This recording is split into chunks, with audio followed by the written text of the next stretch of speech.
Hello and welcome to this Tech Monitor webinar on return on data, tying data strategy to business value in association with Alteryx. Few businesses would doubt that their data is a strategic asset and vital to the achievement of their aims, but most are confronted with an array of data sources, data management tools, and competing organizational objectives that often overcomplicate the matter of using data to create the maximum value for the business. So to discuss tying data strategy to business value, I am joined by business technology leaders that have been at the forefront of helping their organizations become data leaders. So please welcome my guests. Dax Grant, CEO of Global Transform and a former CIO with HSBC, a major bank. James Fairhurst, CIO with Atlanta Group, a major insurance broking company. And Martin King, CTO of the Leadership Group.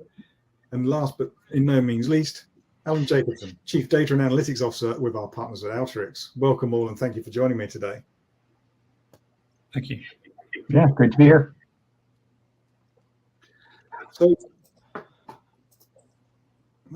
sorry, one of my files is not.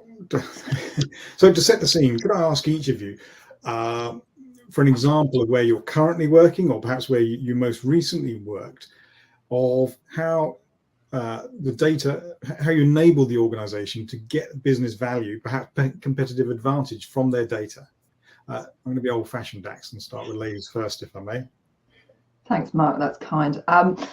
It's a super question, and I'll talk anonymously about a piece of advisory work that I'm working on at the moment. And the board are very keen to understand how to utilise their data, but also how to utilize it in a strategic way and not necessarily keep collecting all data, but look at the effectiveness of data collection as well.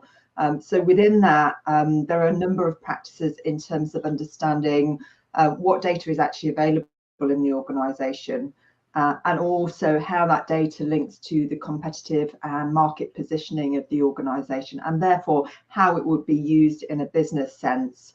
And then understanding the business need of that, we are working on then what practices are required from a technology and operations perspective to actually collect essential only data and make sure that rigor is there in terms of regulatory compliance. Fantastic. James, tell us about some of the projects you've been working on at Atlanta Group. Yeah, so it's obviously coming from the insurance market or broking market. It's obviously very data hungry or insight thirsty. So for us, we basically break our data activity into largely three streams. So there's a piece obviously looking at how we basically obviously run the organisation. So that's like your typical MI, BI, direction of travel type sort of data gathering. There's elements around data for innovation, and I'll give you an example of that in a second. And then we've got things like data governance around, how do we make sure we, maintain appropriately our structured and unstructured data across the organisation, and that's more really from a risk reduction perspective as well. So in terms of the innovation piece for us, we've found some very interesting insight around how do we utilise data across a number of our partners. So what we've actually found in the insurance or the broking market is that. There'll be data that we operate today, or we own today, and that's worth X in terms of value. There's obviously third parties that we use in terms of for various enrichment sources or other strategic partners as well. So it's almost like by adding those elements of data together, subject to various legislation, etc., is how do we get so basically if I take A plus B plus C, how do I create a greater value from that data, which is actually commercially advantageous, not only for us within Atlanta, but also for those third parties as well. So we're starting to find, a lot of like data washing activity taking place where we're sharing data, fairly, obviously anonymized across those organizations to understand, is there synergies in that data, or can it tell us different, or can it basically provide us different insights, that either of us would never see individually. Excellent. Alan, I saw you agreeing on a number of points there with James. Tell us about some of the work you've been doing. Sorry, was that myself? Alan, sorry. Go ahead, Martin. Either way. No, go on, Alan. You first. So first I have to say, this is like such the unfair question. It's like, which child is your favorite child? Tell us the favorite one, right?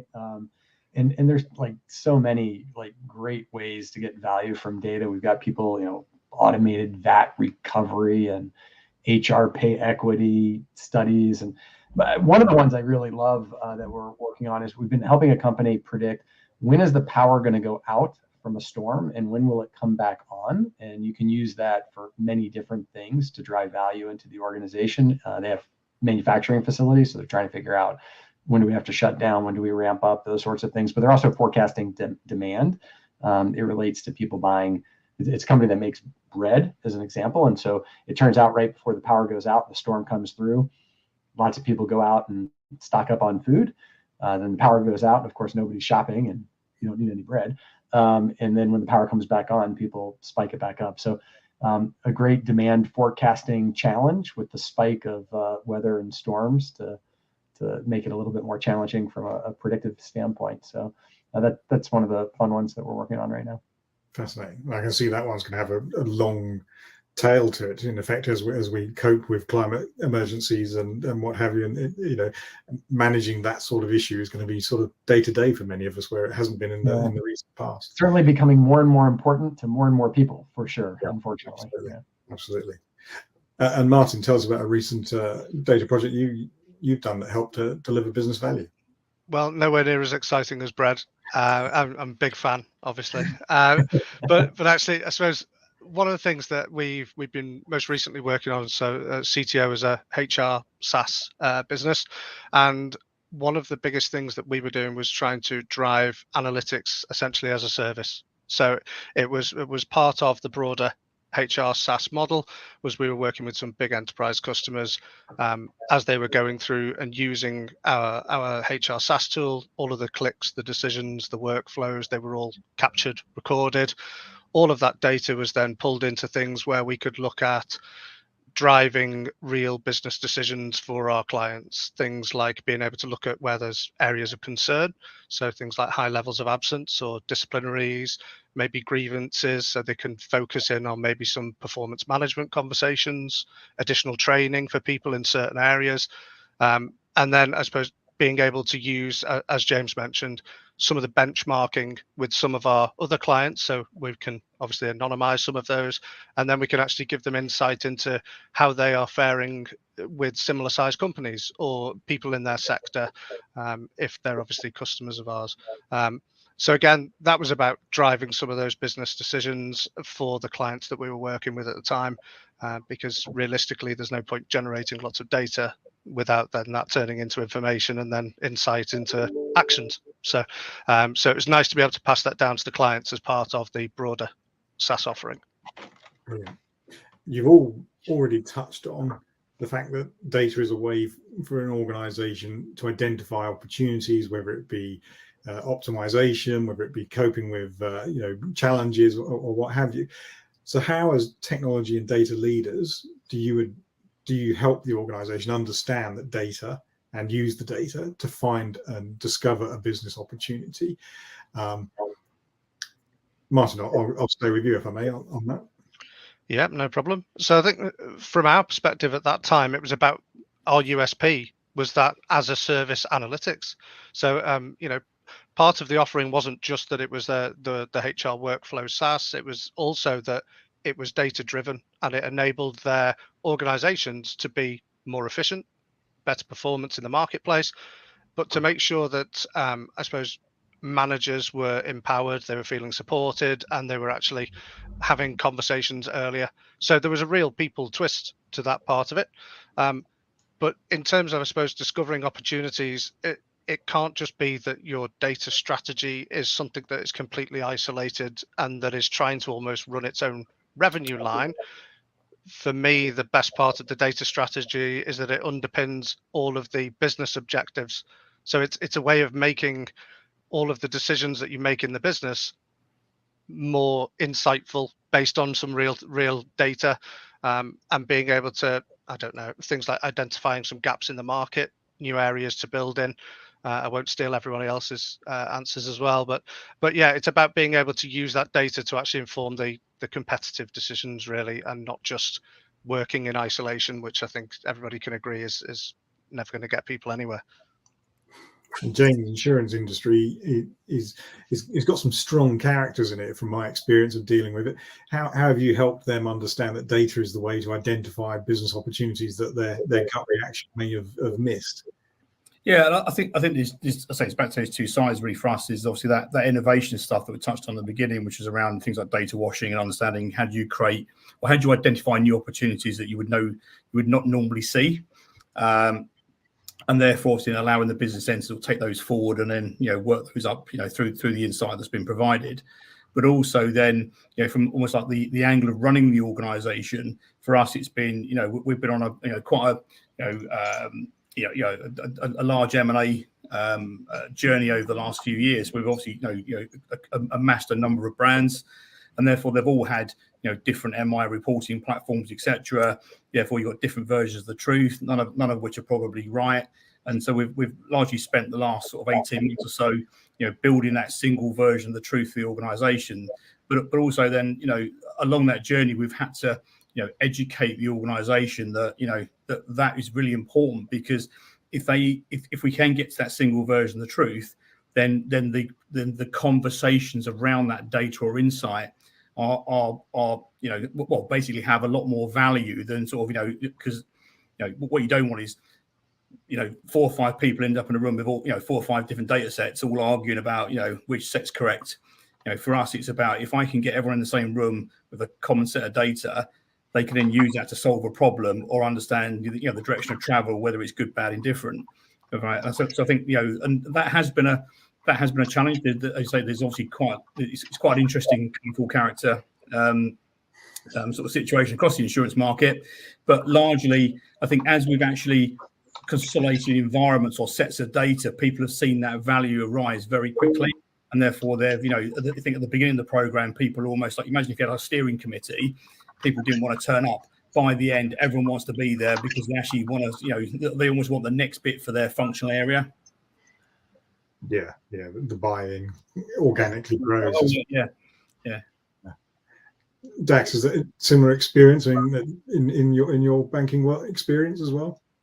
Yeah, I'd echo a lot of what's been said already, but in terms of, I guess, additional insights, what I find with many boards is they focus on the business strategy, and that's quite natural as part of digitization. And actually, that's where digitization works well.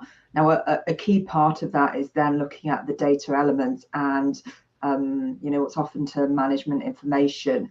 Now, depending where you are on your transformation journey and the maturity level of the organization, a lot of that can either be non-existent, so you're growing it in an organization to build insight, or actually in some of the more mature organizations, there's often a decentralization of data. So building on the point that James made, it's building out those strategic communities and communities of practice to understand actually what data is there. And from a board level, the board wants to know that if you're bringing information and data into a conversation strategically, it's one truth, and the members of the board table will look at each other and say, yes, I agree with that data set. So not only is there work on the ground, but also when presenting that data strategically, there's some delicate stakeholder management to make sure that we're aligned on the data set, and so the conversation is on the decision rather on questioning the data type. Fantastic. And when you're brought into an organization, are they already aware, or do you often have to help them discover that business opportunity? Yeah, I mean, certainly there's an education aspect in this space that still is happening, but I think one of the maybe things that I'm seeing most of the time is that businesses are starting to recognize that this analytics stuff isn't for the 3 PhDs off in the ivory tower, that fundamentally they need all of their people, all of their knowledge workers to kind of go on the journey of being able to use data and ask questions of data in more advanced ways than probably they have been. And so this whole need to educate and kind of bring your workforce on the journey. And the good news is, coming out of school, many people are starting to have these skills now. So, like Alteryx is taught in over 800 universities. You got finance majors coming out that know how to automate a process and how to analyze data at a very different level than maybe when I came out of school, and the most advanced thing we had was a spreadsheet. And maybe still today, unfortunately, the most advanced thing most knowledge workers are using is a spreadsheet. And so what we see most of the conversations are around is how do we bring our workforce on this journey? How do we have a finance person and a marketing person and a HR person able to ask questions of that data in more capable ways and become more data literate than they were before? It's fascinating. I deal with a lot of geography students in another piece of work I do, and they are some of the most data and tech literate people I've met. But for me, geography, that's maps, but that could be my obsession with maps. But it's fascinating. Yeah, really, I think it's in every profession. I cannot think of a knowledge working profession where the ability to I'll say go beyond a spreadsheet to do some more kind of advanced things than what maybe was okay 20 and 30 years ago, considered advanced, where that's not becoming basically a requirement. And other panel members, are you finding that when you're looking at the market for potential recruits, that next generation joining your business, are you finding the graduates are far more tech and data literate, and that's helping you in your strategic aims? Absolutely. I think in our world you've got the general user population sort of thing. So the majority of our world is obviously, for even within like our contact center world, they are becoming a lot more data savvy, a lot more data hungry, because they want to understand even down to like how it affects their performance or bonus, etc. And we're pushing a lot of information to those agents around even like how they handle a call, feedback, all those kinds of things. So they've almost got like a 360-degree appraisal of every single call. And then you've got the other end of the spectrum where you've got very deep analytics. And what we're seeing there is, as you say, I think to Alan's point, is historically you're seeing a lot of people with lots of spreadsheets, etc., building massive, great big, almost like ecosystems within their own sort of functional areas. And what we're seeing now is that luckily that sort of consolidation of things like tool sets and things like that coming in, where we're fortunate to be in a position now where we've got that single version of the truth. Everyone uses it, but you're starting to see that the level of skill set even being applied across the top of that with other languages like R and all those kinds of other sort of analytical based models and things like that. We're seeing a massive demand. We've got a massive demand for skill sets in that area, but unfortunately, we're still seeing the supply of that skill set, especially at the higher end, is very constrained still. Whereas, I totally agree. If you look at the mass user population, people are more hungry, and we've seen that on our journey. Where at the beginning, to my example of people didn't want to come to a Steerco, I've got general user population coming to me now saying, well, oh, can I have this? Can we have this? Oh, when can I have that? How do I get that sponsored? Because they can see that they can now see the value from the data because it's all in one place. Yeah. Martin, Dax, anything you're seeing on the cadre of students coming through? Well, I think certainly the growth of some of the, certainly in the UK, some of the apprenticeship schemes who are focused on data and analysis, I think is always going to be a massive thing for the industry in terms of pipelining those candidates in. I think diversity in its wider shape as well, so neurodiversity, background. I think people are now becoming more aware that to do things like analysis, you need a varied people from different backgrounds, different ways of thinking. It leads to more creativity. Great teams are generally made from diversity. So I think, again, with the rise of sort of those, I suppose, hunger for data, as people have already mentioned, more people are getting on that journey. They're certainly understanding how the importance of data is going to impact them in every job they have, because let's be honest, there's not many jobs that you can think of where data is not important. And being able to have, I suppose, those the digital natives, the people who are used to being digital and plugged in, and most people know what a spreadsheet is from very early days now. So I think that will continue to grow, and I think people will become more creative in how they think around these problems and how they solve them ultimately. So I think it's only going one way, fortunately. And I want to pick up on something Dex said about, and it's a trope that I hear really frequently around single version of the truth. And certainly anybody who's been in this profession have heard organizations struggle with 3 people came to the meeting and they all had different answers, and they take out in the United States, maybe a baseball bat and start swinging it and say, I just want one answer. Get out of here until you come back with one answer. And one of the things I think is really interesting is what we talk about as kind of the culture of analytics, which the baseball bat is not part of good culture of analytics, certainly, is this education process of, it used to be, if I rewound 15, 20 years ago, that somebody generated the big report of all of the facts and figures for the company. It would come to you in probably paper form. There was a movie, I think, called Office Space that had the TPS report. But companies would issue these reports. Today's equivalent is the PDF that you get that you can't do anything with, but it's the report of all the data. And the easy part of being a leader, of being a board member in those times, is if you asked a question, everybody got the same answer. And how many blue widgets did we sell last month? The only answer was what was in the paper, because you couldn't do anything else. Today, in a modern analytic organization where people can get data and ask it questions and bend it different ways, if you ask a room of 5 people, how many did we sell last week? One will define the week as the last 7 days, and one will go Monday to Sunday, and you'll get slightly different answers. And by the way, they're all truth. It's not like one was the liar and the other ones were the truth. But it does make it much different in terms of how you have to have the conversation, both as a leader, how to ask better questions, how to handle when people come in with different answers. And I actually think a lot of the challenge that companies have, the answer isn't, we're going to go back to single version of the truth and go back to that one report and nobody can do it, anything like that's, I don't think anybody thinks that's the answer. And certainly there are some facts and figures that, like, look, we file it from a regulatory standpoint. There's got to be one definition of how we do this. And there certainly are those. But a lot of things in business, that's not what it is. You need an answer to a question. And I think that's a lot of the challenge that many organizations struggle with, are these sorts of things that we think about as the culture of analytics, of how do you talk about this stuff? How do you have conversations? How do you bring these diverse teams together with very different points of view and have successful outcomes with that? Really building on the views from Martin and Alan, I would say, if I look at my experiences with sixth form students, it's fascinating. There is a trend of increasing focus on forensics, and what that says to me is actually there's a focus on analysis and good analysis, and it takes it from a data set to actually the next generation skill set. And I love the point, Alan, you were talking around questions and that side of things.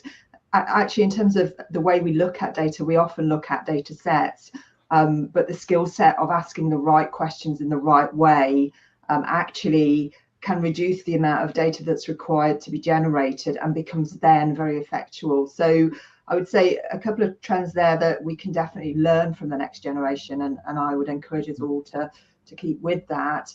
And also, I guess the other side of it is the analytics side, building on Martin's point, is around it's a great path for diversity into technology, because often particularly women will look at analytics and be able to get involved in that. They don't necessarily link that with the technology set. So it's a new pathway in terms of encouraging the diversity of our workforce. Absolutely.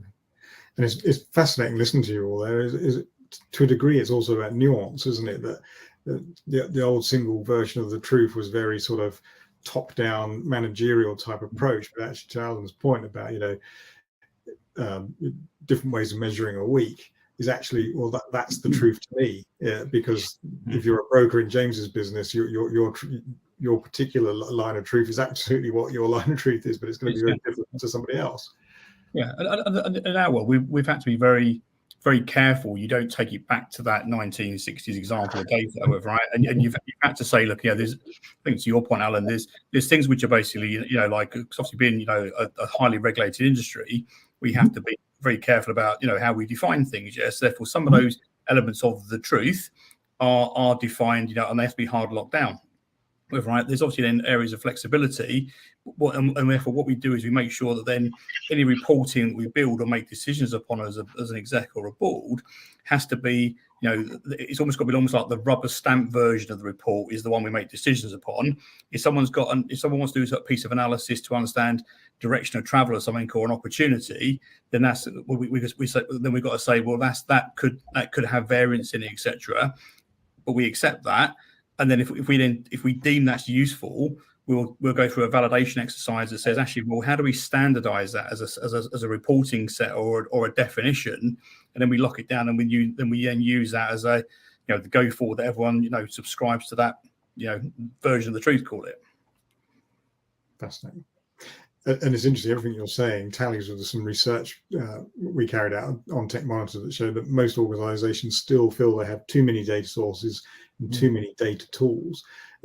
Does that resonate with all four of you? I love data. I don't think there'll ever be too many data sources. I love data sources. Give me more. But they've got to be done in a controlled way with some governance around them. And because I know what you mean, Alan. You know, more data the better. But again, there needs to be some control around it as well, because otherwise you end up down that route of, where's this data been acquired from? Can we actually use it? You know, there's lots of, you know, I suppose, regulation, governance, which you know, everybody knows. I suppose some of those tools, quite often you'll see that somebody maybe has just gone out and purchased a tool and then comes to the next meeting with I got a free trial for X and here's a report Y, and this is why we should change everything. So it's almost that, you know, we went through a phase of shadow IT a little while ago, but obviously we're now getting to the point where shadow analytics and analysis is there as well. It's an interesting turn of events, but I don't know about everybody else on the panel, but it's certainly where I saw quite a lot of growth very quickly was where the shadow IT came in. Are we going to see the same from a shadow analytics? I think we've seen, it's interesting in our work, because obviously we're very, very data hungry, but always use the term relevance. You know, what is the relevance of that data, right? Because I could go and get information about, I don't know, how many cups of coffee have come out the coffee machine, yeah, but is it relevant to this or to the business problem I'm trying to solve, yeah? So I think that's a key one. So for us, I think we've been very, very clear about, yes, we want lots of data, but it has to be relevant. I think the tool sets, the challenge we've had is obviously through that M&A journey is, imagine we've picked up pretty much every brand, every vendor, you know, and we've had to ultimately get to a point that says, right, we're going to standardize on X, yeah, right, and that's basically what we've actually built everything upon is on those platforms. It's all been built in, you know, the latest, you know, cloud technologies, etc., scalable.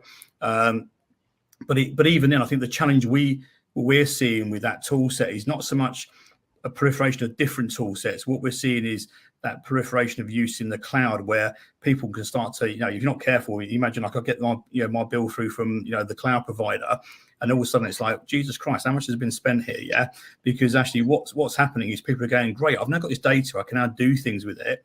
And the next thing is like, oh, they've now gone and clocked up X amount of compute capacity to answer a question. And then you say, well, and you come back to that relevance point. Well, was it relevant to cost that amount of money to answer that question? So there is that. I think the challenge I think most organizations are going to see, especially as they move to the cloud or use cloud-based services on a consumption basis, is how do you keep control of it? Because everyone wants to sort of, you know, answer the next question. It's back to that. Is it relevant?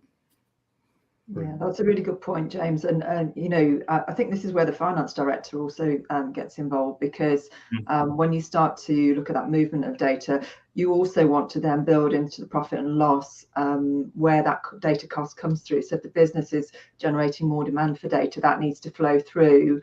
And, you know, to your point, Martin, then having a control mechanism, a gentle one, but in order to just check the costings of that, make sure it's genuine value of the data sets being collected. Those are, you know, additional checks and balances in the businesses of today and tomorrow that are really key. And I would say one additional point is also, you know, I did smile, James, when you mentioned about the cloud migrations. And, you know, I mean, when you think about if you move house, you know, it's an opportunity to do a little bit of spring clean and maybe not take everything with you. And maybe if we applied that same principle to cloud migrations, actually the cost would just come down. But I do smile at human nature. Yeah. And Alan, interesting point there, isn't it, by Dax, about getting finance involved, because I'm increasingly hearing from CFOs and finance directors, they're becoming increasingly data orientated, and their journey is so similar to what our three panelists here are on, is actually that, and so therefore Dax's point is spot on, is that the two will come together hopefully in a pincer movement. Yeah, I mean, I don't love the terminology shadow analytics, because if I use, I'll use your finance analogy, like people all over finance do analysis every day. They have for years. There's someone doing tax analysis and someone doing FP&A analysis and accounting and auditing analysis. And look, I'm a chief data and analytic officer, and I certainly want to make sure good analytics are happening, and we have a governance process to help with that. But my view is that, look, the expert on tax analysis is actually not me, even though I'm the analytic professional. It's the tax person is really more the expert. Now, my hope is that if, let's pretend they were just using a scientific calculator. If there's a button on the calculator and they don't know what the button does, and they're thinking, hey, I want to learn what that button does, like, might they call me and I can help them and educate them and see if I can help them go on the journey. But at the end of the day, we need everyone going on this journey using calculators instead of abacus. Oh wait, we've already made that hop. We need them to go from calculators to the next more advanced thing on the journey. And we don't want to give it a negative connotation that somehow that's shadow and bad. We want them to go on that journey. Like, we want to encourage them to go on the journey. I think the key is that we just have to make sure that we're doing it in the best possible way. And again, I hate to use the word safe, because I actually haven't seen, I'll pick on the tax person. The tax person decides to build some crazy neural network model, but they don't even know what a neural network is. And whatever the answer is, they put it on the tax form as box 22. That doesn't happen. Like, that's not how this works. And so the risk usually isn't from that standpoint. The hope is that that tax person feels like, hey, I now know enough about analytics to know something I don't know, that I want to go talk to somebody who can help me with this, and they'll reach out and you'll have the right conversations. And so I think the question for most companies is have you set up that structure where you're helping those people go on the journey? They know where to go get help when they have a question about data or analytics. And I think that's actually the hard part. It's usually not the software or the technology in the end. It's this people stuff that is so core to being successful. So is the way to manage as we've clearly indicated, there are competing and rising demands across the business, is enabling the whole organization to use the data, the way to control those competing demands, but also you need another structure around that. Sort of I think one of our panelists mentioned a best practice type area. That's been my experience. I don't know. What do the rest of the panelists think? Yeah, I mean, go on, Dax. Go for it, Martin. No, honestly, I took first dibs before you crack on. You're also candidates, fantastic. I mean, a couple of things. I would say organisations that are focused on their strategy and devolving that so it's understood on the ground is really key, because what that then does is make sure that everybody is focusing on data for the right reasons and connecting in to the purpose of the organisation as well. So where I've seen organisations particularly hone, their people understand that, and they take the time for a meaningful journey, which then drops a lot of the activity. So I would say that's point number one. And then my second point on it would be also for organisations that are moving through the maturity structure, setting up that right framework, and often enterprise architecture takes a stronger position in that maturity process. That is something, as part of a next stage digitization, that is absolutely essential and key. And the enterprise architecture skill set is a very, very strong one, in that it does take the data from systems, but it's also very strong in terms of looking at how things work and collecting non-systemic data points as well. So that's something in terms of next evolution. I believe there will be a lot more emphasis on that. I completely agree with that, and I think feeding down from that sort of strategic overview, I think the main thing is some of the tactical stuff that I've seen work really well is people having the opportunities to ask the questions, so they don't feel compelled to go off and run by themselves and do these things without any support if they've been given the opportunity to maybe go and run a few ideas, questions, a bit of creative thinking. So quite often I've either sort of buddied up an analyst with maybe a subject matter expert or some sort of one of the more operational teams to be able to allow them to ask some questions, maybe have somebody show them around what the data looks like, what sort of things they've got access to, so they can maybe take it away and come back with a greater understanding of what types of questions they can ask.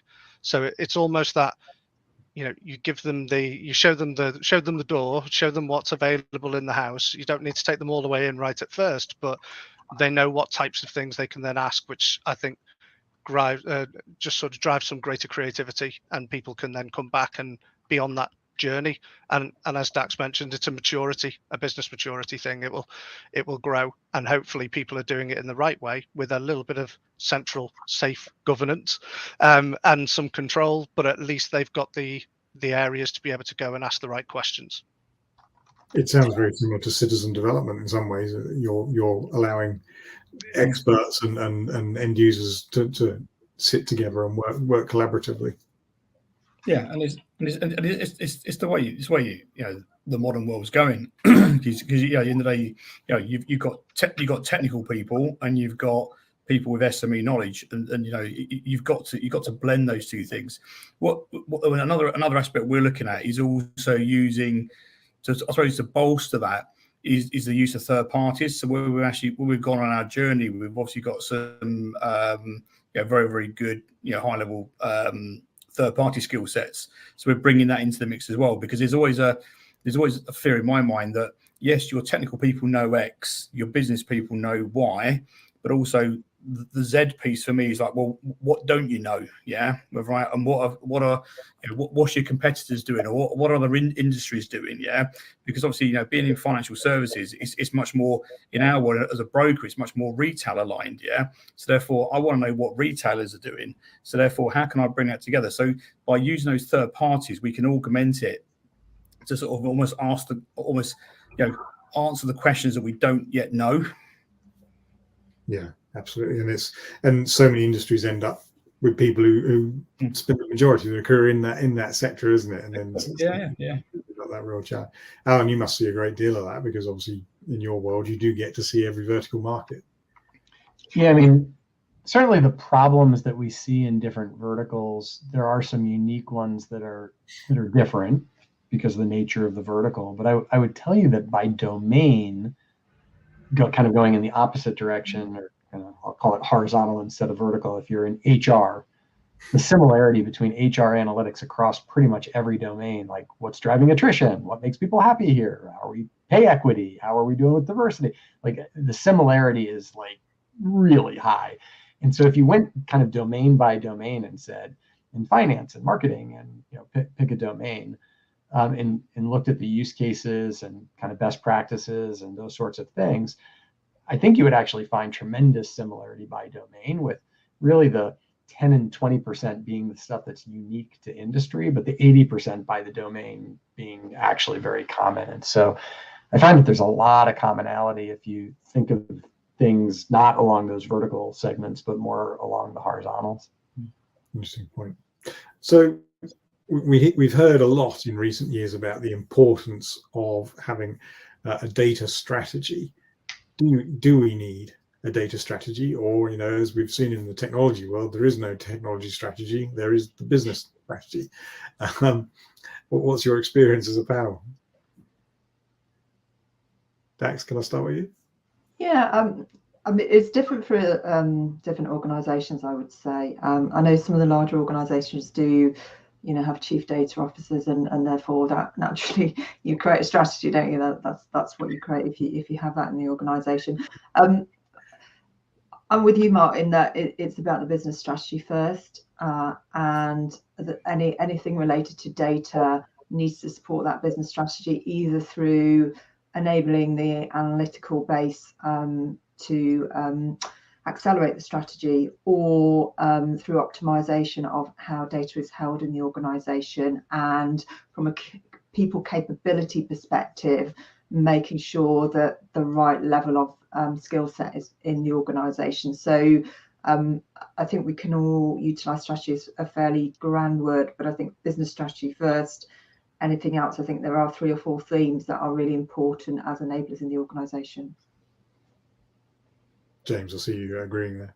Yeah, I agree with Dax on that. I think, I mean, ultimately, you say the business strategy is obviously king, yeah, because that's ultimately the purpose you're there for. But I think it's interesting your comment, Mark, in regards to I suppose the traditional IT strategy or technology strategy. I think certainly the way we operate it, the way I've operated over the years is that you've typically had that.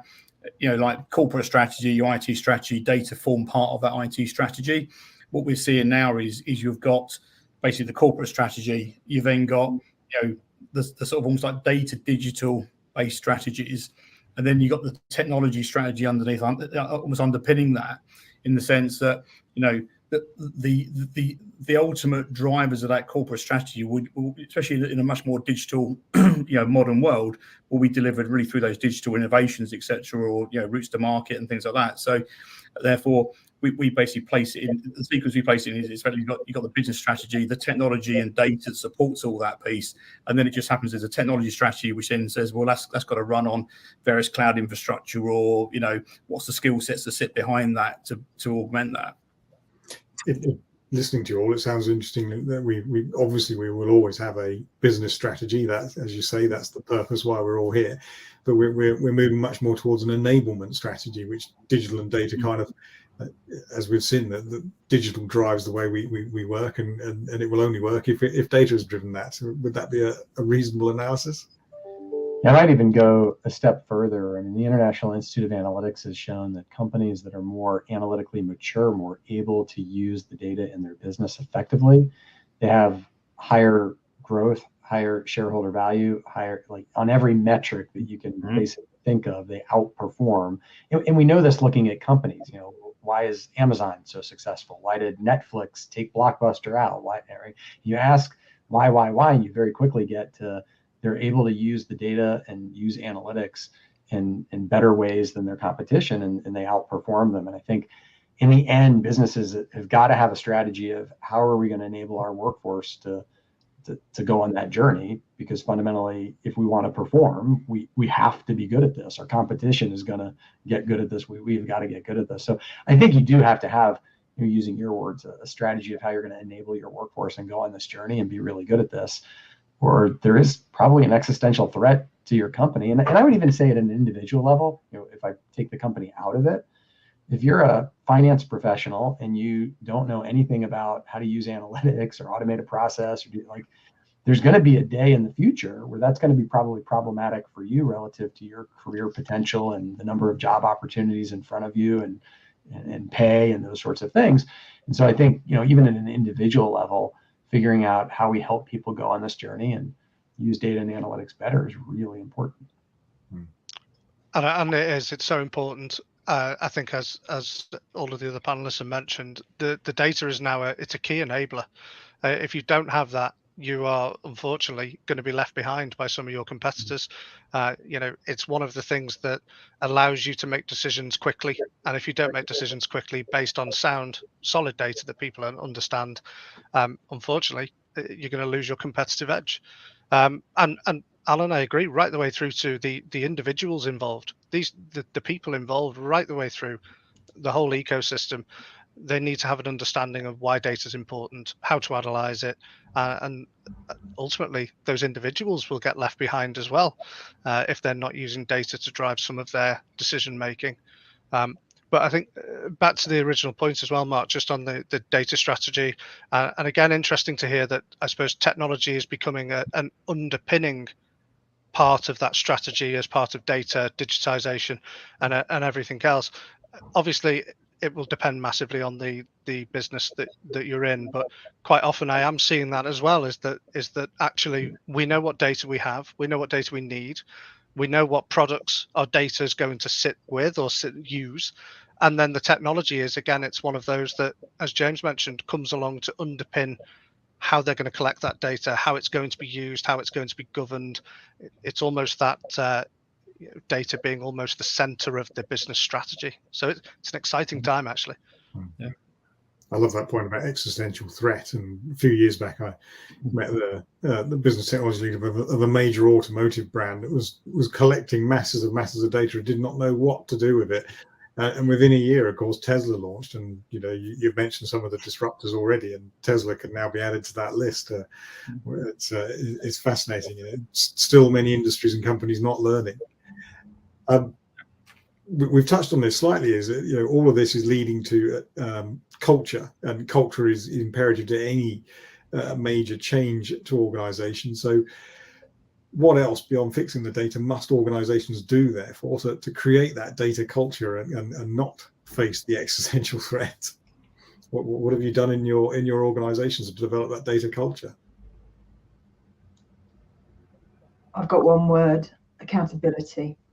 Yeah. Accountability, because often, particularly with the excitement of data, there can be a bit of a data scramble. So everybody goes to the data, and then everybody's making the decision, and then you find out, then you need to pull the decisions. So being very clear on the accountability framework within the organisation is absolutely key. That there is someone that's accountable, responsibility, and then of course there's folks that we will each consult day to day. But the earlier that is set up, and in relation to the investment committee as well, it's key that those relationships are set up early in any maturing of an organisation, because that will increase the pace and outperform in terms of market position as well, because it will become then a very strategic and accountable discussion. That's fantastic. We've touched on this, James. I was going to say, I totally agree with you, the accountability point Dax has raised there. And I think for us, it's also about that empowerment piece as well, because typically what's happened is people have sort of like, it's almost like, it's not really my problem. So it's almost like you're accountable, but you're also empowered to make those decisions and use the technology or the data to actually drive those decisions. Yeah. I was going to go after. I'm sorry. I was going to say I might even go kind of. I agree with what you guys said, but maybe a different thing on my mind with most organizations. If you talk about changing the culture or helping people go on this journey, it really is fundamentally a change management process that you're trying to bring people through. You're trying to take the accountant who's been doing accounting for 20 years, they're your best one, but they're not exactly very data savvy / analytically capable. And you need to bring them on the journey to get them to that new destination where they can automate things and use analytics and kind of understand more than what they do today. And so that's a change management problem. Like, you have to figure out, how are you going to get them aware and excited and wanting to go on the journey? I know, like, my doctor says I should exercise more. His method for getting me excited is, he says, if you don't exercise more, you're going to die. So go exercise. I don't know that that's the best way to motivate your employee base. There tend to be very positive and fun ways that you can motivate them. I recommend more of those, but you have to have ways of doing that. And then the second step, which most companies are good at, is you have to enable / train. Okay, we'll have some courses, and you can take the course if you want to take the course. But most companies don't do the first step, so nobody shows up to the course, right? So Dax shows up to talk about it, but are we going to get a room full of people actually engaged and ready to listen, right? And so many companies miss the first step of the change management journey. And then we've all gone to the course, and then what happens when the course is over? Like, do we actually put it into practice and sustain it? So again, there are techniques of how do you sustain these things and kind of keep it going. And I would suggest that if you really want to drive some of the cultural changes necessary to be a leader in analytics and using data, you probably are going to employ some of these techniques that many other companies have done. They're not hard, but they're very much change management oriented, and you need to have somebody, and maybe this is where the accountability comes in, that's responsible for it. You say, look, I'm looking to you to help lead this change management in our company, and they're empowered to help the company go on that journey. It's frequently what CDAOs are brought in to do, but whether you call it a CDAO or a Chief Transformation Officer, or by whatever title you decide to call it, I think having a conductor who's going to lead you through that is really important. I totally that totally resonates with me, Alan. I mean, that's largely sort of the journey we've been through with our third party. Because you imagine it was a case of, I said, we would have amassed all these different systems, data sets, etc. And then it was like, well, yeah, you've got people who are very skilled in their particular, what their world was when it transitioned. But it's almost like, well, how do you bring that together, right? And for us, and we did a very similar thing, as Mark's aware, in the digital space a few years ago, is used a very, very highly talented external sort of more boutique sort of agency to help us on that journey, right? To sort of drum it, to get everyone almost like create the razzmatazz and the rah-rah around it, and that was great. Certainly with the technical people, it was obviously a lot harder with the business users. But once they started to see examples of data, and they can even using modern visualization and tools, they're like, wow, that looks really really great. I want to see more, and it's just that sort of almost perpetual. You've got to keep the almost the energy there, as you say, because otherwise it can drop off pretty quickly. Yeah, absolutely. It's about you don't get that behavior change until it's been embedded and somebody's driven along that road a few times first. And I think that excitement, getting people looking at what the art of the possible is it's all part of taking people on that journey. I think keeping it simple is massively overrated as well. I think one of the biggest blockers for people getting excited about complex technology is when terms like AI and machine learning get knocked around when people are not quite there yet. They need to start small, they need to start simple. It's about starting to take some of their analysis skills that people undoubtedly have, they just don't necessarily know how to convert that into what is asking the right questions for the right reasons at the right time. So I completely agree with everything that's just been said, but I like to sort of keep it simple, wind the clocks back a little bit, and take people on the journey who have maybe not necessarily understood that tech part of it yet, but understand what it means to them and how they can get to it. But on that point, do you think because data is becoming, like technology did, so much part of our daily lives, whether it be Strava, Fitbit, or Apple Watch, whatever your favorite toy is, we're now all consuming data about, obviously Alan isn't, but everybody else is to stay fit and healthy or diets and that.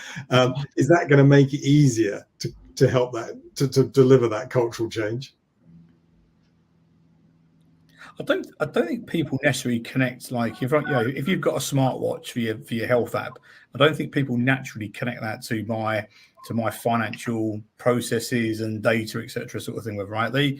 If you had a conversation about those two things together, they might be able to join the dots, but naturally people won't go from my Fitbit to my business process and how it's automated and things like that. So I think I think the education piece is really important. Because otherwise, if they're not educated, it's education and understanding why. Because they'll say, well, I've always done it on a spreadsheet every month I click the button and it comes out, it gives me the result, and it goes to another spreadsheet, and that's great. And you go, well, but if we use that data a different way and we automate that through a journey, actually we don't need those 7 people in the process to automate those spreadsheets. That's when it becomes a bit more emotive, because then it's like, well, hang on, I've pressed those buttons on that spreadsheet for the last 20 years. What you're telling me now is I'm now not required. And the answer is, well, yes. But what they've got to understand is actually, but you've got a lot of intellect from an SME knowledge perspective. So how can I use that to innovate further? And I think that's the challenge. People see it as if not careful, you see it as a negative connotation, not a positive connotation. Yeah, that's fascinating. So they're comfortable with the new when it's on a Fitbit, but they're uncomfortable with change when it's at work. Alan, would you agree with that? Yeah, I mean, I certainly don't think that I agree. The jump from a Fitbit to business application is probably a bigger jump. But the flip side is, and I used the example earlier, I mean, people coming out of school today are coming with a very different set of skills and knowledge than the person that's been in the workforce for 20 years. And so I do think that, and again, not necessarily because they're wearing a Fitbit, that's not the magical difference, but because of the way that they're being taught finances, they might actually learn a little bit of programming or a low code, no code, drag and drop tool sort of a way of doing things and go beyond a spreadsheet. And they may know a little bit about AI and ML, and at least the vocabulary of some of this stuff is less intimidating because they were exposed to some of the vocabulary before. And so, I do think things are changing from that standpoint, that the new workforce coming in is different than those of us who've been at work for a while. Yeah. Finally, before we wrap up, if I could ask each of you for a takeaway for our attendees on how they can turn their data into insight when they leave this webinar and go back to their organizations. Martin, I'll start with you if I may. So it's a tough one to summarize, but I think the couple of last points that we've just been through there, education and excitement. For me, it's about teaching people how to do it, teaching people the value of it, and getting them excited about the possibilities. And that's, as Alan mentioned, the person that's been in finance for 20 years, and you're trying to tease out of them the fact that it's their analysis or the analytical brain that they're using and the types of questions, rather than you need to be able to type this line of code.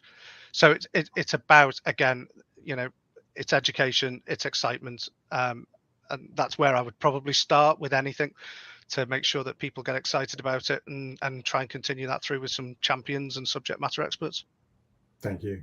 Dax, how would you advise people to turn data into insights?